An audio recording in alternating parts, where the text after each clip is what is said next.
People love animals, veterinarians included, which is probably why you went to school. To help and heal animals, large or small. You spent 4 years studying, taking tests, and making rounds. But it was all going to be worth it. Why?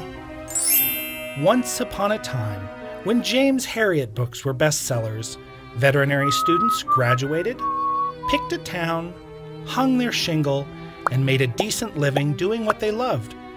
There was plenty of demand for veterinary services. A new veterinarian would pay off a modest student loan and borrow money to buy or start a practice. After a few decades of profitable practice ownership, the veterinarian sold the business to an eager young upstart and rode off into the retirement sunset. So, what's happened recently that changed this story of veterinary success? Veterinary medicine is constantly improving and refining, and saving more animal lives. Think of the changes in the past 20 years.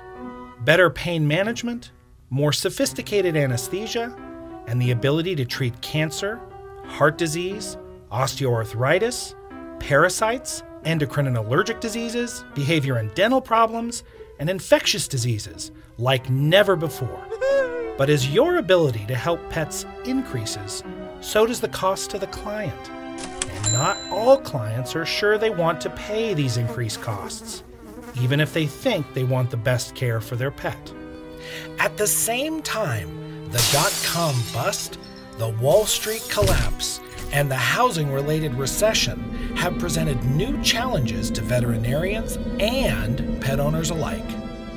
Plus, with the rise of the internet, your clients can spend more time poring over pet websites and coming to dubious conclusions, and less time in the veterinary practice talking to the licensed professional, you.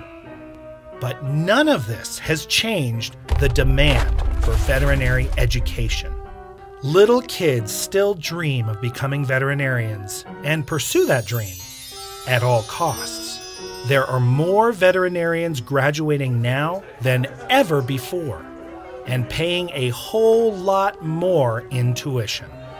And this all while the demand for veterinary services stagnates. With their huge debt payments, many young veterinarians are unwilling to take out large loans to purchase a practice. And even those who are willing often can't find a practice that's the right fit.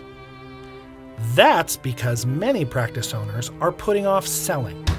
Their practices aren't worth as much as they used to be, or that they think they should be. Without an easy path to practice ownership and return on investment, veterinarians with huge debt payments are having difficulty finding financial success.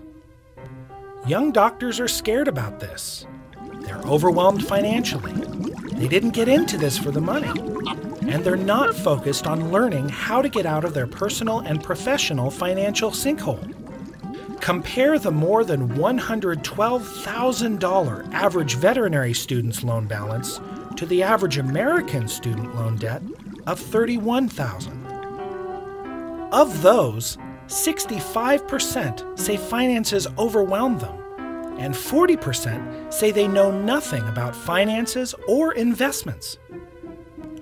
What can they do? They have several options. They can marry rich. They can win the lottery. They can live with their parents. They can reconcile themselves to a life of poverty. Or they can stop being afraid and take control of their personal financial destiny. It's time for information and action based on that information. It's time for a cure for what ails the veterinary profession.